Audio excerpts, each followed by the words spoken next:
अस्सलाम वालेकुम नाज़रीन, मैं हूं डॉक्टर राजा नसीर फजल और आप देख रहे हैं राजा न्यूज़ नेटवर्क का प्रोग्राम सेहत सब के लिए।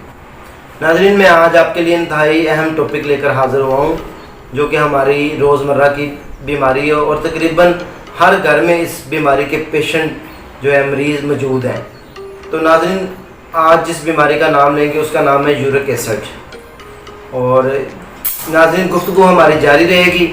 मेरी आपसे गुजारिश है कि अगर आप मेरे चैनल पर नए और अभी तक मेरे चैनल को सब्सक्राइब नहीं किया तो मेरे चैनल को सब्सक्राइब कर लें, बेल आइकन को प्रेस कर लें ताकि हेल्थ से रिलेटेड जितनी भी वीडियोज़ हैं आपको मिलती रहें और आप मुस्तफ़ीद होते रहें। तो नाज़रीन, चलते हैं अपने टॉपिक की जानिब। हमारा आज का जो टॉपिक है वो है यूरिक एसिड। यूरिक एसिड एक फासद मादा है जो कि हाई इनटेक प्रोटीन जब हम ज़्यादा मिकदार में लेते हैं तो उसकी वजह से प्योरिन बनना शुरू हो जाता है ब्लड के अंदर, और वो जब बहुत ज़्यादा मिकदार में बनना शुरू हो जाता है तो उसका पहला डिपॉजिट हमारे खून में होना शुरू हो जाता है। और जब खून में होना शुरू हो जाता है तो हमारे खून में जब हम टेस्ट करवाते हैं तो यूरिक एसिड हमें पता चलता है कि हमारा बढ़ चुका है।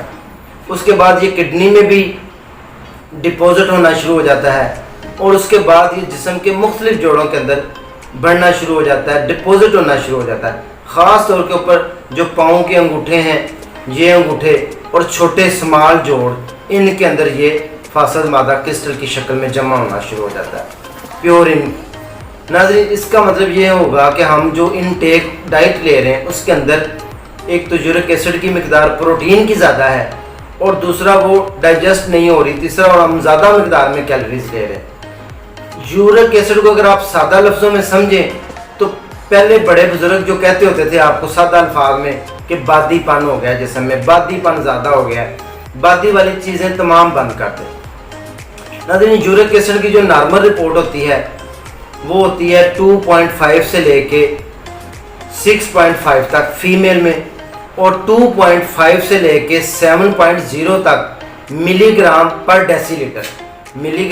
डेसीलीटर। ये नॉर्मल रेंज है फीमेल और मेल के अंदर। अगर इससे बढ़ जाए तो आप यूरिक एसिड की लाजमी दवाई खाएं। तो नाज़रीन, यूरिक एसिड मैंने जैसे आपको बताया एक बादीपन है। बादी चीज़ों के ऊपर अगर हम नज़र दौड़ाएं, मेरे उस्ताद मोहतरम बहुत ही काबिल डॉक्टर हैं और वो कहते हैं कि जिसको लेडीज़ को 4.5 से यूरिक एसिड बढ़ जाए उसको फौरी तौर के ऊपर यूरिक एसिड कम करने वाली दवाइयाँ अद्वियात इस्तेमाल कर लेनी चाहिए। और बादी चीज़ों में जो जो ग़िज़ाएँ शामिल हैं, अब हम उनको समझ लेते हैं। अगर हम उनको इनटेक लेना बंद करेंगे और यूरिक एसिड को कम करने वाली अद्वियात लेंगे तो इंशाअल्लाह ताला आपको आराम आ जाएगा और दोबारा आपको मसला यूरिक एसिड ज़्यादा मिकदार में बढ़ना शुरू हो जाए। जैसे मैंने आपको बताया ये किडनी में भी डिपॉजिट होता है तो किडनी में स्टोन बनना शुरू हो जाते हैं, तो वो नुकसानदेह यूरिक एसिड के स्टोन बार बार बनते हैं, बार बार पेन होती है। तो अब हम समझ लेते हैं कि यूरिक एसिड ऐसी कौन सी ग़िज़ाएँ हैं जो यूरिक एसिड बनाती हैं और वो हमें फिल फॉर बंद कर देनी चाहिए। उनमें बादी चीज़ों में कौन कौन सी चीज़ें शामिल होती हैं? बीन्स होते हैं शामिल, जैसे कि सफ़ेद चने, काले चने, चने की दाल, चावल, बड़ा गोश्त, गोभी। ये ऐसी चीज़ें जिनके अंदर यूरिक एसिड की मिकदार ज़्यादा होती है और यही ग़िज़ाएँ इस दौरान आपने कम कर देनी। इसके अलावा जो नुकसान दे सकती हैं चीज़ें वो फैटी चीज़ें हैं। ऐसी ग़िज़ाएँ जिनके अंदर फैट्स की मिकदार ज़्यादा है उनको भी आप इनटेक लेना बंद कर दें। तो अब हम चलते हैं एहतियात। परहेज़ तो मैंने बता दिया, बीमारी भी बता दी। अब हम इसका इलाज जो है ना वो डिफ़ाइन करते हैं। यूरिक एसिड अगर आप टेस्ट देखें तो ये आपने खून का टेस्ट करवाना है। सीरम में खून का टेस्ट होता है और ये इतना महंगा टेस्ट नहीं, अगर आप करवा लें तो उसमें पता चल जाता है कि आपकी मिकदार। करवाना तब चाहिए जब आपको जॉइंट्स में, छोटे जोड़ों में दर्द हो, दर्द मुसलसल रहे और अद्वियात खाने के बावजूद आराम ना आए। बात करते हैं यूरिक एसिड को ख़त्म करने वाली अद्वियात की। सबसे पहले हम होम्योपैथिक मेडिसिन की बात करेंगे। होम्योपैथिक एक मेडिसिन है जिसका नाम है Ertiga Uranus, URTICA Ertiga Uranus mother tincture.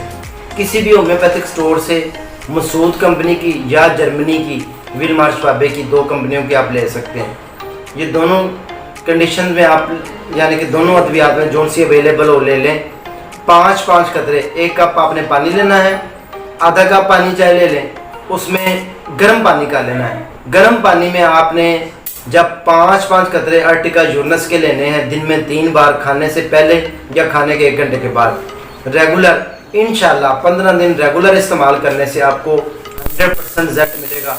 और इसके साथ अगर आपको कोई और अलामात है तो आप डॉक्टर के साथ कंसल्ट करके चेकअप करवा के साथ साथ दूसरी मेडिसिन यूज़ कर सकते हैं, क्योंकि होम्योपैथिक चलती है इलाज बिल मिसल, मरीज की अलामात के मुताबिक हमने सेलेक्ट करनी होती है मेडिसिन। एलोपैथिक एक ज़्यूरिक के नाम से गोली होती है, ज़्यूरिक ZURIG 80 मिलीग्राम।